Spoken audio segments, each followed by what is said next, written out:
This is a dictation at the rate of 100 words per minute. Yes, ready, start. Mr. Chairman, sir, I entirely agree with my honorable friend who said right at the beginning that we should keep away from passion and prejudice. He said that the question of linguistic states should not be considered a party matter. I agree to some extent, but I sometimes feel that perhaps it would have been better if it were a party matter. It is not that I want things to become party matters, but a party matter at any rate does cut across provincial feelings. It may be good or bad, but a party would not consider question on a provincial basis. Well, this particular question is in the very nature of things a provincial one. When there is division between representatives of different provinces, I think it is much worse than any party divisions. An honorable member referred to the old British policy of divide and rule. He seemed to hint that in the matter of linguistic provinces, the policy of the present government is a continuation of that policy.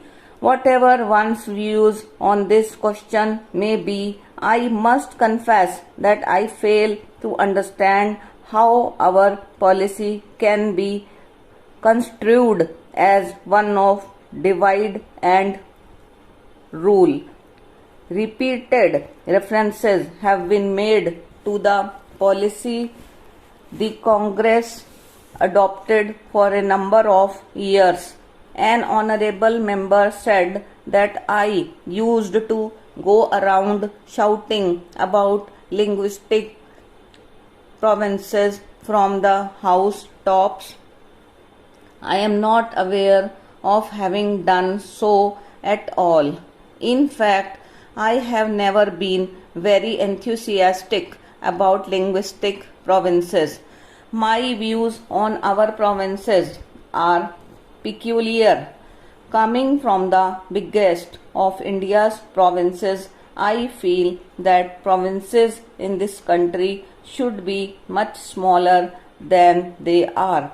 It is not necessary to have the whole paraphernalia of a governor, a high court, and so on for every province.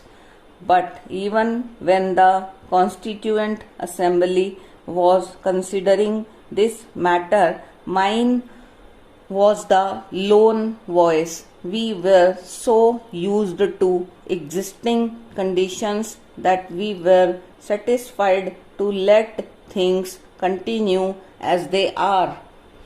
Everybody knows that about 30 years ago, the Congress stood for linguistic provinces.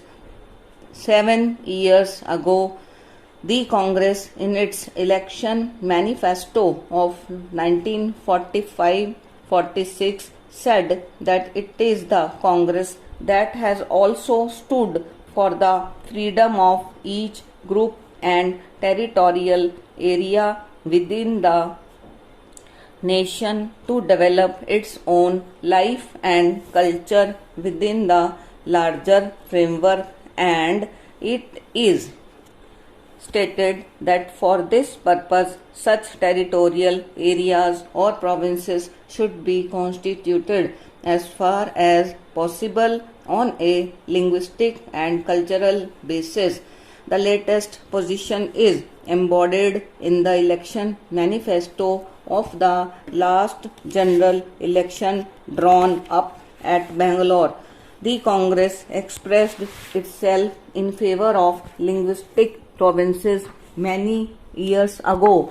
However, a decision on this question ultimately depends upon the wishes of the people concerned. While linguistic reasons have undoubtedly a certain cultural and other importance, there are other factors also, such as economic, administrative, and financial, which have to be taken into consideration